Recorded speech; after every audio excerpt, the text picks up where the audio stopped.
In this video, we're here to talk about ETFs. What's an ETF? How do you invest in ETF? How do you identify them? Where do you look? Where do you find information? Everything will be in here. So make sure you watch the full video. Make sure you leave your comments below. Any questions? Let's have a discussion. Don't forget to like, subscribe, click on the notification, and share it to anyone that you know would require it. So this is going to be a hands-on video. I'm not going to talk so much. I'm just going to show you on the screen. So there'll be bits where you can see exactly what to click, where to go, where to find information, and so on and so forth. Right, so let's get into it. So what's an ETF?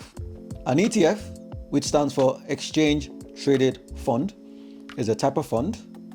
So a fund is a big pot of money, and then that big pot of money is used to buy assets. So you'll have, say for example, some guy in Vanguard called the asset manager. This is just an example, by the way. And the asset manager is then given this big pot of money that all these people have paid into, so the investors have paid into it.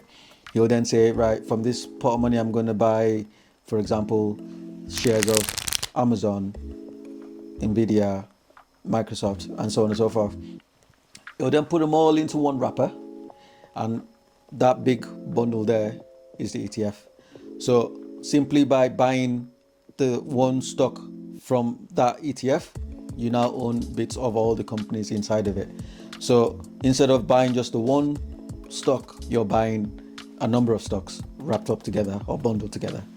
So it's like a big bag of sweets, for example. If you like, say, just, I don't know, the Tang Fastic ones, and then you want a bit of Mawams in there or a bit of jelly babies in there, and so on and so forth, you can actually, instead of buying each one, you can actually just buy one big bag that's got all the different sweets in there. And that's what an ETF is essentially. So let's get straight into why you would want to buy an ETF instead of normal just individual stocks. The obvious answer is what I've already given there. It gives you diversification straight away. So if your one stock does well, happy days, you're happy. But if that one stock fails or crashes, you lost all your money. With an ETF, because it's got a number of shares or equities, should I say, or assets bundled together, it means that if one of many failed, the rest can prop it up because it's not on its own. The second reason you would want to buy an ETF is that it's usually very cheap in comparison to other types of funds. So if you want to buy a mutual fund, for example, they usually have a minimum amount that you'd have to buy. So they might say minimum would be £100. So unless you have £100 saved up, you can't get into it. Some of them have higher ones as well. Whereas with an ETF, because it's traded, it's bought and sold on the stock market like a stock, you can actually buy fractional shares of the ETFs. So if you only had £10, you can buy £10 worth. If you buy even £1 worth, and so on, they just give you the fraction or the decimal amount for the money you have. So that's the second reason you would buy it. The other thing is it's quite liquid because it's listed on the stock market. It means that if you want to sell it or you want to buy more, you can do so all through the trading day.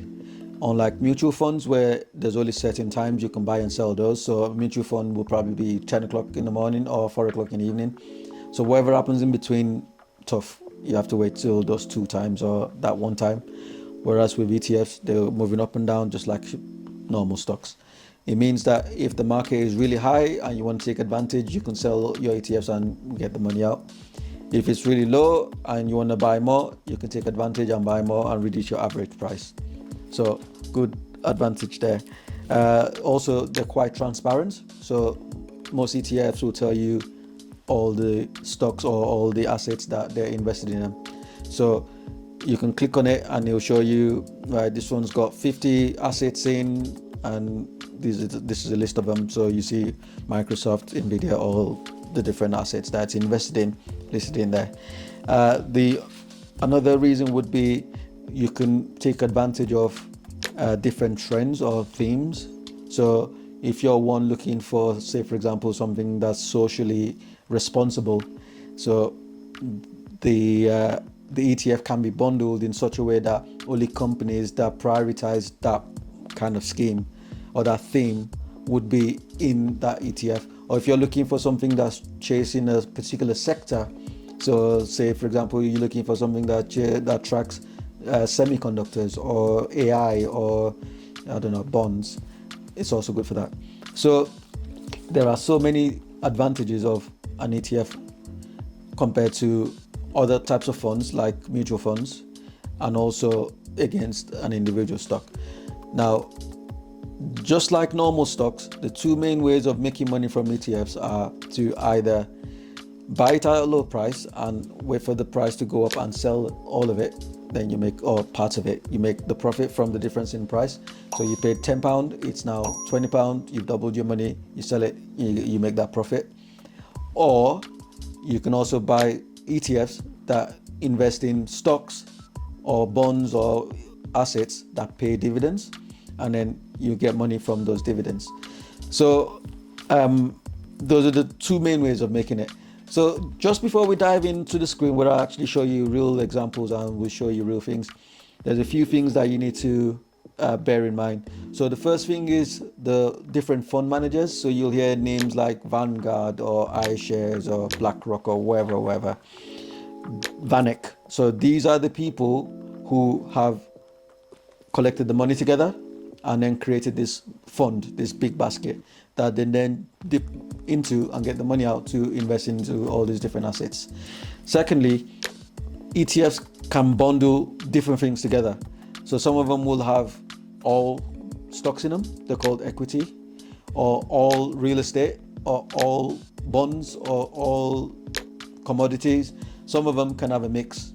Some of them will be based on a certain kind of strategy. So if you're just looking for growth stocks, so you'll have an ETF that bundles together growth stocks and it'll be a growth ETF. If you're looking for one that pays high dividends, so you can have a high yield ETF. If you have one, you can have one that only tracks a specific index. So you might have one that's tracking the 500 biggest companies in America called the S&P 500. So you can buy an ETF that tracks those 500 companies and the way they perform, or the UK FTSE 100. So you can have one that tracks the 100 biggest companies in the UK, and so on and so forth. So ETFs are not necessarily just stocks. They have the flexibility to bundle different kind of asset classes together. So it means that you're able to exercise whatever amount of flexibility you want there. So just looking into it, we're going to get into the screens now, because this is more of a hands-on series. We're not talking a lot, we actually want to see it. So as you can see there, I've got my Vanguard, so that's the fund manager, FTSE All World, so that's the dividends, which is the money that the company in the ETF pay the ETF, and then in turn they pay you simply for owning those stocks. In this case, they pay the fund manager who owns the ETF, and in return they then pay you as shareholder of the ETF. So there's another type called accumulation, so it'll be ACC in the brackets rather than DIST. So that's accumulating. It means that instead of them paying you out the dividends, which will go into your trading platform, so in this case it'll go into this bit here that says cash, so it'll sit there. If you had any dividends, it'll be in that bit there. But with the accumulation, what it will do is instead of paying that out in there, it'll just go into your back into the fund itself and just buy some more of it. So it'll automatically use the dividends you get to buy more shares of that ETF or that stock. Okay, so just a few things that you can look at. So it tells you the value, so that's how much money it's worth today, how much you've made in return, so that's 1% up. So this is just my Roadman Investor Trading 212 platform. I set this up specifically so I can make videos like this, so I can play around. It's not my main platform, it's just one that allows me to make this kind of videos.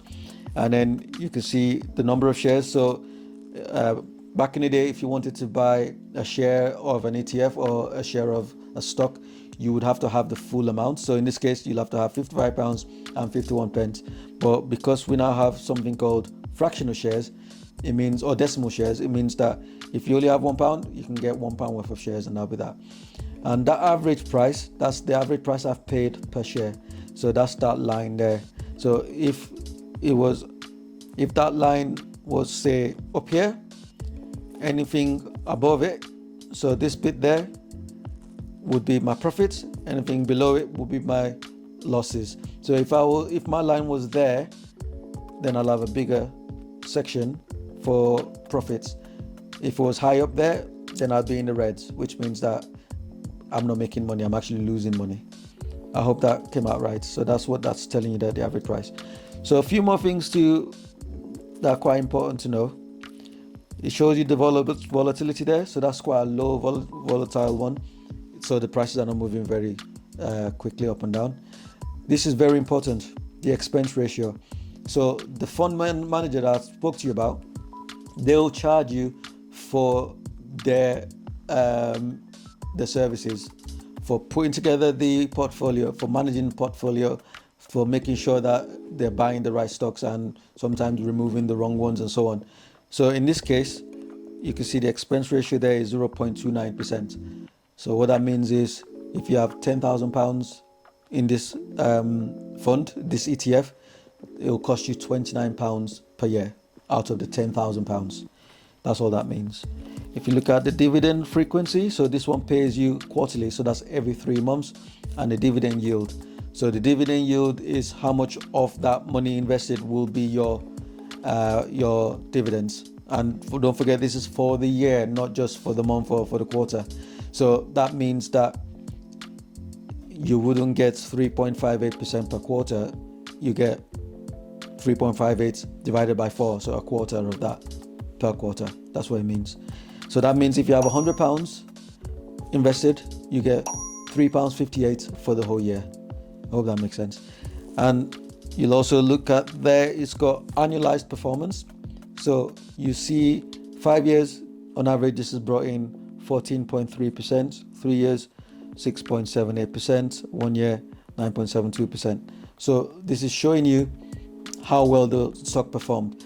What you want to do when you're picking the whatever ETFs you're looking for, you want to make sure that you check the past performance. Even though it's not an indication of future performance, it's still there to let you know that the fund manager knows what they're doing, at least, because they've been able to return profits. And here it shows you the fund allocation. So if these are the stocks or the bonds or the assets within the ETF. So if you click on show all, it tells you the top 10 holdings in there: JP Morgan, ExxonMobil, Procter & Gamble, and so on. If you click on sector, it shows you all the different sector there. So you got financials, industrials, consumers, staples, healthcare, all that. So as you can see, good diversification. If you click on country, it's got all these countries in there. So you can see the USA in this particular one, even though it's an all-world fund, the USA still accounts for 42.8%. So there's still a large chunk of that coming from the USA. That's pretty much the things you need to look for.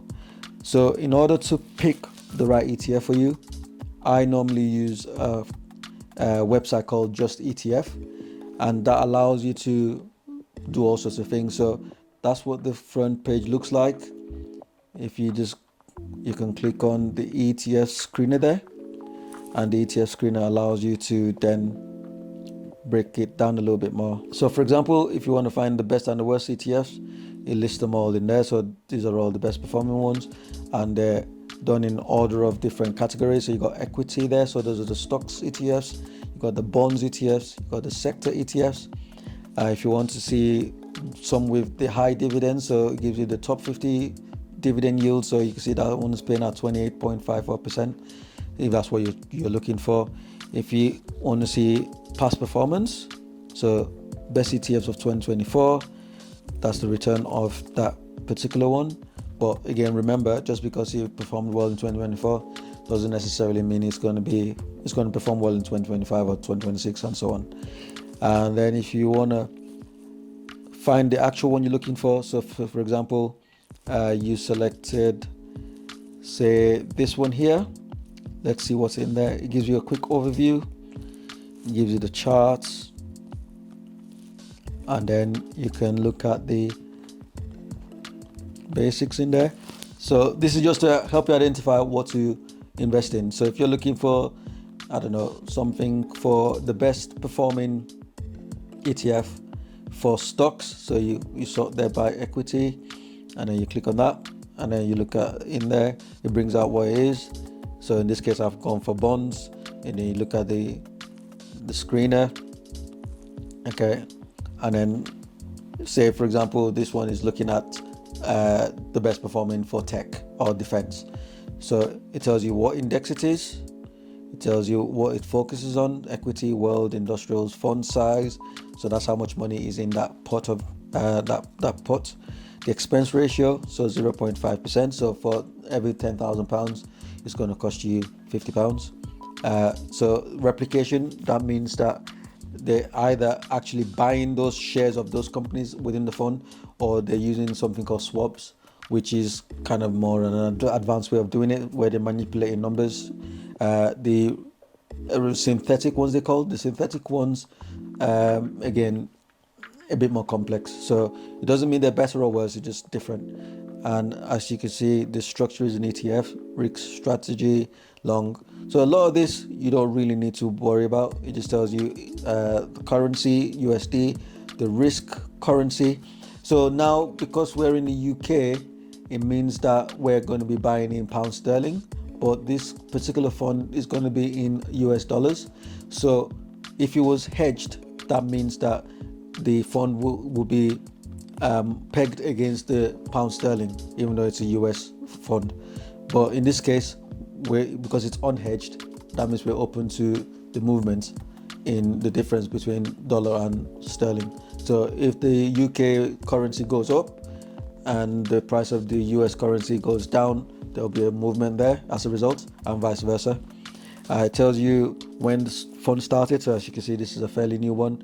This one is accumulating. Because it's accumulating means they're not paying out, so there's no dividend frequency there. And it tells you where the fund is based, so in this case in Ireland, and you can see who the fund provider is or the fund manager is, Global X. So those are kind of things that you can look for there. So you can look at the holdings, so these are all the companies inside of it. You can look at the performance, so this is how it's done over the past month, 3 months, 6 months since it started. You can look at the risk profile there. So this is actually a very powerful tool to help you identify the ETF.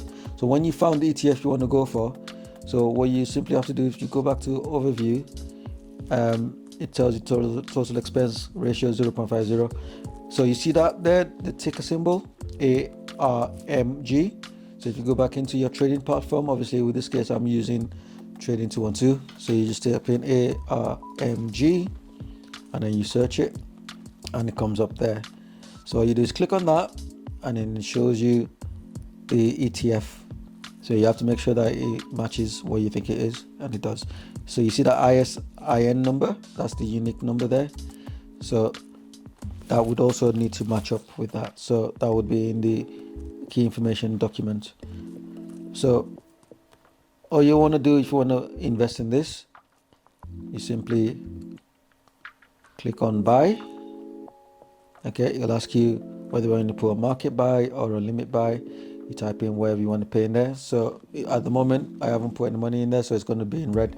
But say for example you had enough money in there, you click on review and then it will ask you if that's okay, and then that'll be that really.